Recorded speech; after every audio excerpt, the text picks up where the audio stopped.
கரூர் அரசு மருத்துவக் கல்லூரி மருத்துவமனையில் கூட்ட நெரிசலில் பாதிக்கப்பட்ட முதல் நபர் இரவு 7:47 மணிக்கு அனுமதிக்கப்பட்டார். தொடர்ச்சியாக 200க்கும் மேற்பட்டோர் சிகிச்சைக்காக கொண்டு வரப்பட்டார்கள். நான் பேசிய பிறகு இது தொடர்பாக அனைவரும் உரையாற்றுவதற்கு வாய்ப்பு உண்டு. அந்த வாய்ப்பை சபாநாயகர் வழங்குவார் என்று நான் நம்புகிறேன். நிச்சயம் வழங்கப் போகிறார்.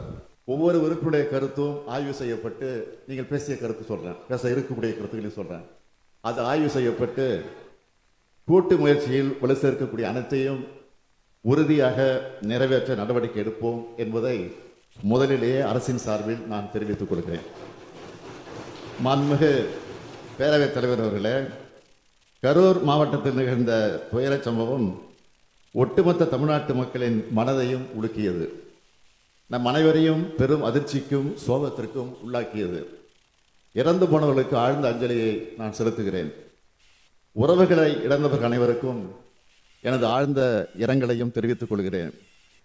கரூர் வேலுச்சாமிபுரத்தில் கடந்த 27/9/2025 அன்று தமிழக வெற்றி கழக கட்சியினுடைய தலைவர் அவருடைய அரசியல் நிகழ்ச்சி நடைபெற்றது. அந்த கட்சியின் கரூர் மேற்கு மாவட்ட செயலாளர் இதற்கான அனுமதியை கோரி பல்வேறு இடங்களில், அவர் அனுமதி கோரிய இடங்களில் போக்குவரத்து நெரிசல் இருக்கும் என்பதாலும் பொதுமக்களுக்கு தொல்லை ஏற்படும் என்பதாலும் பாதுகாப்பு காரணங்களாலும் அனுமதி வழங்கவில்லை. 25/9/2025 காலை லைட் ஹவுஸ் கார்னர் அல்லது உழவர் சந்தை பகுதியில் கூட்டம் நடத்த அனுமதி கோரிய மனுவுக்கும் கூட்ட அளவு, மதிப்பீடு மற்றும் பாதுகாப்பு காரணங்களால் அனுமதி வழங்க இயலவில்லை. பிறகு 29/9/2025 அன்று அக்கட்சியின் கரூர் மேற்கு மாவட்ட செயலாளர் வேலுச்சாமிபுரத்தில் 27/9/2025 அன்று மக்கள் சந்திப்பு நிகழ்ச்சி நடத்த அனுமதி கோரினார். அவர் கொடுத்த மனு ஏற்கப்பட்டு 11 நிபந்தனைகளுடன் அனுமதி வழங்கப்பட்டது. கரூர் நிகழ்ச்சிக்கு தமிழ்நாடு அரசின் காவல்துறையினர் சார்பாக கரூர் மாவட்ட காவல் கண்காணிப்பாளர் தலைமையில் பாதுகாப்பு ஏற்பாடுகள் செய்யப்பட்டிருந்தன. 3 கூடுதல் காவல் கண்காணிப்பாளர்கள், 5 காவல் துணை கண்காணிப்பாளர்கள், 18 ஆய்வாளர்கள், 75 உதவி ஆய்வாளர்கள், ஆயுதப்படை காவலர்கள் உள்ளிட்ட 515 காவலர்கள் கரூர் மாவட்டத்திலிருந்து பாதுகாப்பு பணியில் ஈடுபடுத்தப்பட்டு இருந்தனர். இது மட்டுமின்றி வெளி மாவட்டங்களிலிருந்து 1 காவல் துணை கண்காணிப்பாளர், 2 ஆய்வாளர்கள், 8 உதவி ஆய்வாளர்கள், 60 ஆயுதப்படை காவலர்கள், 20 அதிவிரைவு படை காவலர்கள் என 91 பேர் வரவழைக்கப்பட்டிருந்தனர். அன்றைய தினம் பாதுகாப்பு பணிக்காக அதிகாரிகள் மற்றும் காவலர்கள் என மொத்தம் 606 பேர் ஈடுபடுத்தப்பட்டிருந்தனர். காவல்துறையை பொறுத்தவரை வழக்கமாக அரசியல் பரப்புரை கூட்டங்களுக்கு வழங்கப்படும் பாதுகாப்பு காவலர் எண்ணிக்கையை விட அதிகமாகவே வழங்கப்பட்டிருந்தது.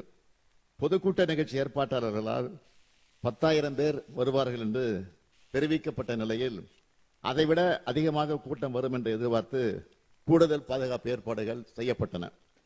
கூட்டம் நடத்த அனுமதி கோரி கொடுத்த கடிதத்தில் மாலை 3 மணி முதல் இரவு 10 மணி வரை என்று குறிப்பிட்டிருந்தார்கள். ஆனால் செய்தியாளர் சந்திப்பு மற்றும் சமூக ஊடகங்களில் மதியம் 12 மணிக்கு கட்சித் தலைவர் கரூர் வருவதாக அக்கட்சியின் பொதுச் செயலாளர் தெரிவித்திருந்தார். இதனால் கரூரில் காலை முதலே மக்கள் வர தொடங்கிவிட்டனர். 27/9/2025 அன்று அக்கட்சியின் தலைவர் சென்னையில் இருந்து காலை 8:40 மணிக்கு புறப்பட்டு 9:25 மணிக்கு திருச்சி வந்தடைந்தார். அதன் பின்னர் நாமக்கல் நிகழ்ச்சியில் கலந்து கொண்ட பிறகு கரூருக்கு இரவு 7 மணிக்கு வந்துள்ளார். அதாவது அறிவிக்கப்பட்ட 12 மணி கடந்து 7 மணி நேரம் கழித்துதான் வந்தார். இந்த காலதாமதம் கூட்ட நெரிசலுக்கு முக்கிய காரணமாக அமைந்தது. இங்கே அனைத்து கட்சி சார்ந்தவர்களும் இருக்கிறீர்கள். உங்கள் அனைவருக்கும் தெரிந்த விஷயம்தான்.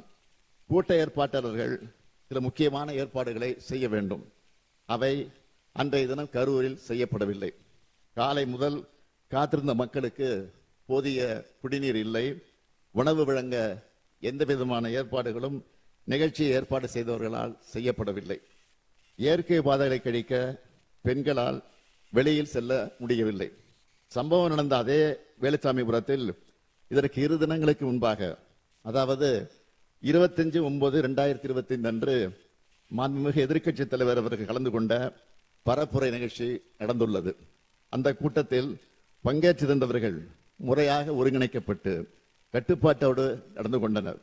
எந்தவித அசம்பாவிதமும் இல்லாமல் நடந்து முடிந்தது.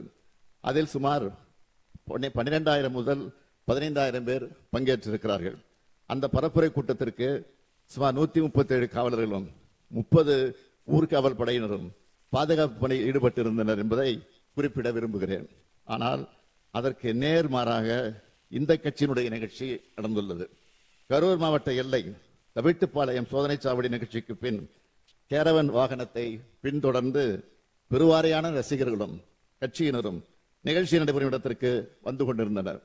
நிகழ்ச்சி நடைபெறும் பகுதியில் கூட்டம் அதிகமாக இருந்ததாலும் பிரச்சார வாகனத்தின் பின்னால் ஏராளமானோர் வந்ததாலும் கரூர் நகர உட்கோட்ட காவல் துணை கண்காணிப்பாளர் அவர்கள் பிரச்சார வாகனத்தில் இருந்த ஏற்பாட்டாளர்களை அக்ஷயா மருத்துவமனை அருகே நிறுத்தி கூட்டத்தில் உரையாற்றுமாறு அறிவுறுத்தி இருக்கிறார்கள். அதற்கு நிகழ்ச்சி ஏற்பாட்டாளர்கள் முன்பே அனுமதிக்கப்பட்ட இடத்தில்தான் பேசுவோம் என்று பிடிவாதமாக தொடர்ந்து முன்னேறி சென்றனர். கரூர் மாவட்ட காவல் கண்காணிப்பாளர் அக்கட்சியினுடைய இணைச் செயலாளரிடம் பலமுறை தொடர்பு கொண்டு பிரச்சார வாகனத்தை நிறுத்துமாறு கேட்டுக்கொண்டும் அவர் தாவேகா கட்சியின் தலைவர் தனது உரையை தொடங்குமாறு கேட்டுக்கொண்டார்.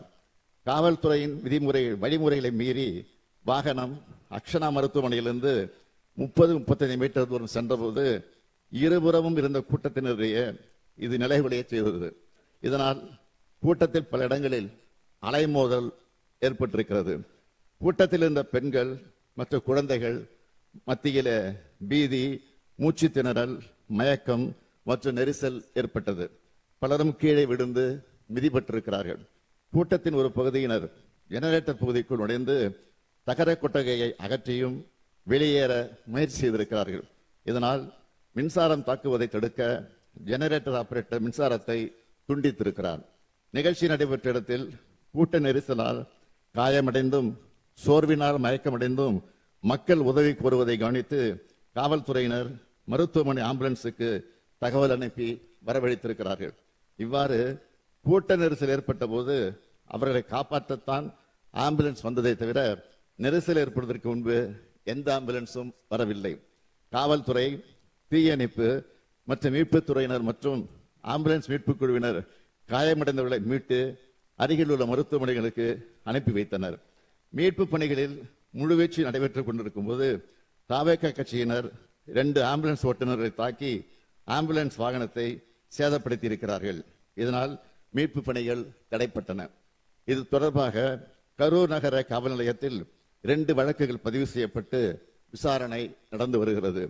சம்பந்தப்பட்ட நபர் கரூர் நீதித்துறை நடுவர் முன்பு சரணடைந்திருக்கிறார். மற்றொரு குற்றவாளி 2 வழக்குகளிலும் தொடர்புடையதாக கைது செய்யப்பட்டிருக்கிறார். மாண்புமிகு பேரவைத் தலைவர் அவர்களே, கரூரில் தமிழக வெற்றிக் கழக கட்சியின் பரப்புரை கூட்டத்தில் நெரிசல் ஏற்பட்டு மக்கள் இறப்பு ஏற்பட்டுள்ளது என்று தகவல் அறிந்த உடனேயே தமிழ்நாடு அரசு உடனடி நடவடிக்கைகளை மேற்கொண்டது. மருத்துவம் மற்றும் மக்கள் நல்வாழ்வுத்துறை அமைச்சர், முதன்மை செயலாளர், தேசிய நல்வாழ்வு குழும இயக்குனர் உள்ளிட்டோர் உடனடியாக கரூருக்கு அனுப்பப்பட்டார்கள். மேலும் அன்று இரவே நானும் கரூருக்கு சென்று பாதிக்கப்பட்ட குடும்பங்களை சந்தித்து ஆறுதல் கூறினேன். கரூர் துயரத்தை கேள்விப்பட்டதும் என்னால் வீட்டில் இருக்க முடியவில்லை. அதனால்தான் உடனடியாக கரூருக்கு அன்றைய இரவே சென்றேன். மருத்துவமனையில் சிகிச்சை பெற்றவர்களை நேரில் பார்வையிட்டு மருத்துவரோடு ஆலோசித்து உத்தரவு பிறப்பித்தேன். அரசின் அனைத்து துறைகளிலும் ஒருங்கிணைந்து செயல்பட்டனர். அமைச்சர்கள் பலரும் அங்கு சென்று பணியாற்றினார்கள். கரூர் அரசு மருத்துவக் கல்லூரி மருத்துவமனையில் கூட்ட நெரிசலில் பாதிக்கப்பட்ட முதல் நபர் இரவு 7:47 மணிக்கு அனுமதிக்கப்பட்டார். தொடர்ச்சியாக 200க்கும் மேற்பட்டோர் சிகிச்சைக்காக கொண்டு வரப்பட்டார்கள். அனுமதிக்கப்பட்டவர்களுக்கு சிறப்பு சிகிச்சை அளிப்பதற்காக சேலம், நாமக்கல், மதுரை, திருச்சி, திண்டுக்கல், கோயம்புத்தூர், புதுக்கோட்டை ஆகிய இடங்களிலிருந்து 152 மருத்துவர்கள், செவிலியர்கள், மருத்துவ உதவியாளர் பணியில ஈடுபட்டார்கள். பொது சுகாதார இயக்குநர் தலைமையில் கூடுதல் மருத்துவ குழுக்கள் அமைக்கப்பட்டன. கரூர் மருத்துவமனையில் அனுமதிக்கப்பட்ட 700 படுக்கைகளோடு எந்த அவசர நிலையும் சமாளிக்க ஏதுவாக கூடுதலாக 400 படுக்கை வசதி ஏற்படுத்தப்பட்டுள்ளது. 24 மணி நேர அவசர சிகிச்சை மையம், சிடி ஸ்கேன், ஆய்வகங்கள் உள்ளன. பணிகளை விரைவுபடுத்திட திருச்சிராப்பள்ளி, திண்டுக்கல் மாவட்ட ஆட்சித்தலைவர்கள் மற்றும் மாவட்ட மருத்துவ குழுவினர் கரூர் அரசு மருத்துவக் கல்லூரி மருத்துவமனைக்கு ஹெல்ப் டெஸ்க் அமைத்து இறந்தவர்களின் உடல்களை காவல்துறை உதவியோடு அடையாளம் கண்டு பொது சுகாதாரம் மற்றும் நோய் தடுப்பு மருந்து துறை அலுவலர்களின் உதவியோடு உடற்கூராய்வு செய்வதற்கு ஏற்பாடு செய்தனர். கரூருக்கு அருகில் உள்ள சேலம், நாமக்கல் மற்றும் மதுரை அரசு மருத்துவக் கல்லூரி முதல்வர்கள் தங்கள் மருத்துவக் கல்லூரியில் இருந்து சிறப்பு மருத்துவ குழுக்களோடு 27/9/2022 அன்று இரவு கரூர் அரசு மருத்துவக் கல்லூரி மருத்துவமனைக்கு வந்தனர். இது தவிர திருச்சிராப்பள்ளி, திண்டுக்கல், கோயம்புத்தூர், புதுக்கோட்டை உள்ளிட்ட அரசு மருத்துவக் கல்லூரியில் இருந்தும் சிறப்பு மருத்துவர்கள், செவிலியர்கள், ஆய்வக வல்லுநர்கள், பிரேத பரிசோதனை உதவியாளர்கள் என மொத்தம் 152 பேர் கரூர் அரசு மருத்துவக் கல்லூரி மருத்துவமனைக்கு வந்தனர். இச்சம்பவத்தில் சிகிச்சை பெற்று வந்த அனைவரும் வீடு திரும்பி இருக்கிறார்கள். ஒருவர் மட்டும் சென்னை ஸ்டான்லி அரசு மருத்துவமனையில் சிகிச்சையில இருக்கிறார். உயிரிழந்தவர்களின் மொத்த எண்ணிக்கை 41. இதில் ஆண்கள் 13 பேர், பெண்கள் 18 பேர், குழந்தைகள் 10 பேர். கரூர் மருத்துவக் கல்லூரி மருத்துவமனையில் உள்ள பிணவரையில் இறந்த அனைத்து உடல்களையும் குளிர்சாதனை பெட்டியில் வைப்பதற்கு போதிய வசதி இல்லாத காரணத்தால் அன்றைய இரவில் உடற்கூராய்வு செய்வதற்கு மாவட்ட ஆட்சித்தலைவருடைய சிறப்பு அனுமதி பெற்று உடற்கூராய்வு மேற்கொள்ளப்பட்டது.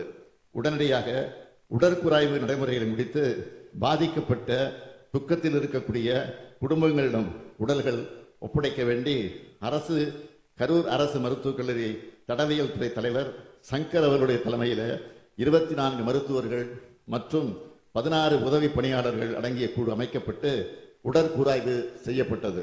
28/9/2025 அன்று அதிகாலை 1:45 மணிக்கு முதல் உடற்கூராய்வு துவங்கப்பட்டு 28/9/2025 அன்று மதியம் 1:10 மணி அளவில் 39வது உடற்கூராய்வு முடிவுற்றது. காவல்துறை உயர் அதிகாரிகள் தலைமையில் 200க்கும் மேற்பட்ட காவலர்கள் 27/9/2025 அன்று கரூர் அரசு மருத்துவக் கல்லூரி மருத்துவமனை வளாகத்தில் குழுமிய பெரும் கூட்டத்தினரை ஒழுங்குபடுத்தி எந்த ஒரு அசம்பாவிதம் ஏற்படாமல் கவனித்துக் கொண்டனர். உயரமான இச்சம்பவத்தில் தமிழ்நாடு அரசின் சார்பில் முதலமைச்சர் பொது நிவாரண நிதியிலிருந்து உயிரிழந்த 41 நபர்களின் குடும்பங்களுக்கும் தலா 10 லட்சம் ரூபாய் வழங்கப்பட்டது. தீவிர காயமடைந்த 47 நபர்களுக்கு தலா 1 லட்சம் ரூபாயும், வெளிநோயாளிகளாக சிகிச்சை பெற்ற 55 நபர்களுக்கு தலா 50,000 ரூபாயும் என மொத்தம் 143 நபர்களுக்கு 4,84 லட்சம் ரூபாய் முதலமைச்சரின் பொது நிவாரணத்திலிருந்து வழங்கப்பட்டது. இந்த சம்பவத்தை விசாரிக்க 28/9/2025 அன்று ஓய்வு பெற்ற உயர்நீதிமன்ற நீதிபதி திருமதி அருணா ஜெகதீசன் அவர்கள் தலைமையிலே ஒரு நபர் ஆணையம் அமைக்கப்பட்டது. மாண்புமை சென்னை உயர்நீதிமன்றத்தின் உத்தரவுப்படி 3/10/2025 அன்று ஐஜி திரு அஸ்ரா கார்க் IPS அவர்கள் தலைமையில சிறப்பு புலனாய்வு குழு அமைக்கப்பட்டது. தமிழ்நாடு அரசு இந்த சம்பவத்தை சட்டப்படி விரைந்து கையாண்டது. அனுமதி வழங்கல், மருத்துவ உதவி, நிவாரண விநியோகம் அனைத்தும் சரியான முறையில் நடந்தன. இது போன்ற துயரங்கள் எதிர்காலத்தில் நிகழாமல் தடுக்க வழிகாட்டு நெறிமுறைகள் உருவாக்கப்பட்டு வருகிறது. இந்த நிலையில் இச்சம்பவம் குறித்து உச்ச நீதிமன்றத்தில் தொடுக்கப்பட்ட மேல்முறையீட்டு வழக்கில் இவ்வழக்கு CBI விசாரணைக்காக ஒப்படைக்கப்பட இடைக்கால உத்தரவு பிறப்பிக்கப்பட்டுள்ளது. நான் எனது 50 ஆண்டுகால பொது வாழ்க்கையில் எத்தனையோ நிகழ்ச்சிகளை பார்த்திருக்கிறேன், நடத்தியும் இருக்கிறேன். இங்குள்ள அனைத்து அரசியல் இயக்கங்களை சார்ந்தவர்களும் இத்தகைய அனுபவம் கொண்டவர்கள் தான். மாநாடுகள், பொதுக்கூட்டங்கள், ஆர்ப்பாட்டங்கள், போராட்டங்கள் நடத்தும் போது அதற்குரிய சட்டத்திட்டங்களும் நெறிமுறைகளுக்கும் பொது ஒழுக்கங்களுக்கும் கட்டுப்பட்டு நடத்தப்பட்டு வருகின்றன. அப்படித்தான் நடத்த வேண்டும். கட்டுப்பாடுகளை மீறும் போது அதனால் பாதிக்கப்படுவது நிகழ்ச்சிகள் நடத்தும் கட்சியினுடைய தொண்டர்கள் தான், நமது தமிழ்நாடு மக்கள் தான். சமூக வலைத்தளங்களில் தேவையற்ற வதந்திகள் பரவிய போது அதற்கு முற்றுப்புள்ளி வைக்க வீடியோ மூலமாக எந்த அரசியல் கட்சி தலைவரும் தன் கட்சி தொண்டர்களும் அப்பாவி பொதுமக்களும் இறப்பதை விரும்ப மாட்டார்கள் என்றுதான் நான் குறிப்பிட்டேன். இறந்தவர்கள் நமது உறவுகள் என்பதை மனதில் வைத்து அனைவரும் செயல்பட வேண்டும் என்று கேட்டுக்கொண்டேன். அது மட்டுமன்றி அரசின் உயர் அலுவலர்கள், காவல்துறையின் உயர் அலுவலர்கள் செய்தியாளர்களை சந்தித்து உண்மை நிலையை வீடியோக்களோடு ஆதாரத்தோடு தெளிவுபடுத்தினார்கள். மருத்துவமனை அனுமதிக்கப்பட்ட அனைவரையும் காத்தது நமது அரசு. அனைவருக்கும் உரிய சிகிச்சை அளித்தது நமது அரசு. உச்சநீதிமன்றம் இந்த விவகாரத்தில் இடைக்கால உத்தரவு பிறப்பித்துள்ளது. இறுதி தீர்ப்பின் அடிப்படையில் அரசு செயல்படும் என்பதை உறுதியோடு நான் இங்கே சொல்லுகிறேன். அதே நேரத்தில் இது போன்ற துயர சம்பவங்கள் இனி நடக்கக்கூடாத இந்த உறுதியை அனைத்து அரசியல் இயக்கங்களும் பொது அமைப்புகளும் எடுக்க வேண்டும். அனைத்தையும் விட மக்களின் உயிரே முக்கியம். மக்களின் உயிரை விலை மதிப்பற்றது. இதை மனதில் வைத்து செயல்பட வேண்டும் என்று கேட்டு அமைகிறேன். வணக்கம்.